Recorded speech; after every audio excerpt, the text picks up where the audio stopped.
At ang kalayaan ay kayo ang gagawa niyan. Sa pakikinig at pagsunod sa lahat ng inyong napapakinggan. Amen? Dahil pag hindi natin ginawa yan sa buhay natin, para lang tayong gulong. Ikot lang ng ikot ang buhay natin. Ngayon, gagawa ka ng kasalanan. Bukas, hindi, ikot. Yun, pagdating doon sa may pinag-umpisahan mo, babalik ka na naman doon. Kaya maraming nagbabackslide. Maraming nawawala sa sarili. Napapagod ka na. Ayaw mo na. Amen? Wala naman taong umaayaw sa kaligtasan.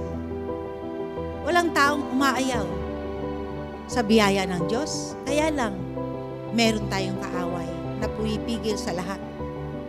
Sa lahat ng ibig ng Diyos sa buhay natin, ibig mo. Kaya nakasalalay dyan yung will. Ano ba ang gagawin mo?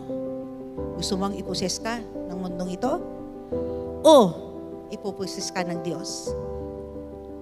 May desisyon yan. Gagawin ko ba ang mali?